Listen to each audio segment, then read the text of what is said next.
musidɓe an julɓe tedduɓe kafidaɓe ka dina ɓawa en yettude Allahu tabaraka wa ta'ala donoɗen nelaɗo Muhammadu sallallahu alayhi wa sallam miɗo salmina on go salminago go nanɗon ɗo ɗum woni wi'angol lan on assalamu aleykum wa rahmatullahi wa barakatuh. Awa haray si ɗum ɗon feƴƴi ko weltinirgol on welo welo mango ɗum woni ko honɗum woni gon welo welo ko tumbodiral molanagal ngal musidɓe meɗen eɓɓani en ɗo ɗen ko honɗum woni ngal tumbodiral ko fi folotirgol fi hunjagol deftere Allah nden wonande fayɓe meɗen ɓen. Haray ko homɓe ɗon woni ko eɓɓani en ngal tumbodiral ɗo ko musidɓe meɗen ɓe Allah subhanahu wa ta'ala on elti fiyo yangano ka dina ɓe Allah on elti fiyo ɓantu fi ka dina l'islam ɗo ɗen e nder leydi Europe ɗo no wi groupe mojobere no wi almuhsinun haray ko sukaɓe meɗen wondude équipe lawol kisal on sukaɓe men ɓe anduɗen no kippani en ka lawol kisal wondude musidɓe meɗen sukaɓe ɓe Madina Lege wondude ha hewti e ley konngol bureau duɗal janal ngal Bruxelles ɗo ha hewti région ji ɗin fof haray ko ɓeɗo woni ko satinani en ngal folotiral hunjagol alqur'ana wonande fayɓe meɗen ɓen haray noon ko honno ɗum feƴƴirta ko honno woni none no participation ji ɗin waɗirteno haray ko eɓɓa dartugol folotirgol hunjagol ko juzo amma yatasaaluna ha naasi e juzo tabara ha naasi e juzo qad sami Allahu ha naasi e juzo ahqafi ha naasi haray ko homɓe woni ko noddita ko fayɓe jogiiɓe wonande ila juzo amma yatasaaluna ha naasi ko fayɓe jogiiɓe ila duuɓi 12 heɓi ley woni ko noddita e ngal folotiral ɗo amma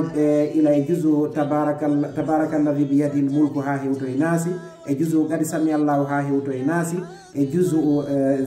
zariyati ha hewti naasi e juzo ahqafi ha hewto e naasi ɗum ɗo ko kala jogiiɗo ila duuɓi 20 heɓi ley e fayɓe meɗen ɓen haray no noddita e argol tawi e ngal folotiral meɗen ɗo haray noon ko homɓe woni ko noddita waɗa hito fiyo seeno tawde ɗum ɗo ko duɗe meɗen ɗen kala kaɗe woni ila e nder Bruxelles ɗo ka capital ɗo ha hewte région ji ɗin e nder Belgique fof haray woni ko nodda kala tawɓe no jogii duɗal haray hiɓe nodda yoɓe addu fayɓe nayo duɗal kala adda fayɓe nayo ka Bruxelles ɗo wo ka région ji o haray kadi no jeeya e muɗum kala tawɗo kadi jeeyaka e ɗe duɗe ɗo kono himo faala yo ɓiɗɗo makko ma paykum makko tawtide e ngal folotiral ɗo haray dambugal ngal no udditi kanko kadi haray ko saɗi makko ko tooli himo wawi addude paykum makko kum o windamo tawde e ngal folotiral ɗo joni noon ko fayɓe jelo woni ko eɓɓuɗen yo waɗan e ngal folotiral ɗo ko fayɓe 50 fof e muɗum ko ɗum woni duɗal kala no landa fayɓe nayo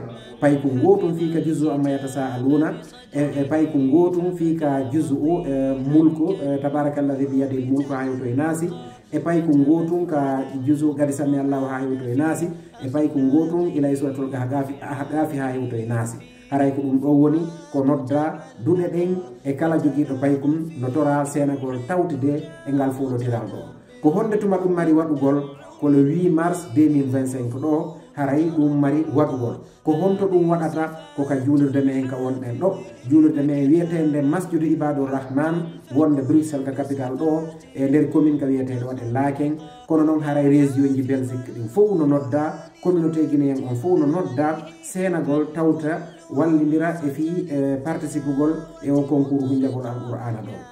haray noon ko honɗum woni fandunde nden e fi organisegol o concours ɗo ko fi suusingol fayɓe meɗen ɓen e folotirgol e fi hunjagol deftere Allah nden e fi wakkillingol fayɓe ɓen suusinaɓe e fi yoɓe wawa rewtade deftere Allah nden dimana ko noone e da'awa e noddangol dina l'islamu on woni ko wonɓen e wadde ɗo iɗon andi noon Allah subhanahu wa ta'ala on no daali wa fi dhalika falyatanafasil mutanafisun koye ɗum ɗo koye suɓuɗiɗo piiji woni kala folodiraɓe haani folodirɓe idan si tawi hara fayɓe meɗen ɓen waɗa e foolo koye suguɗiɗo piiji ka deftere Allah nden jangete ka diina Allah kam ɓantete ka l'islamu on heɓata doole en torki Allahu tabaraka wa taala yo Allah on fewnan en fayɓe meɗen ɓen yo Allah arsuko fayɓe ɓen wawugol tawtidede ngal folotiral ɗo ɓe wona kadi fooloɓe kala ka ɓe yaari allahumma amin haray miɗo daro wona ɗo miɗo wiya on assalamu aleykum wa rahmatullahi wa barakatuh.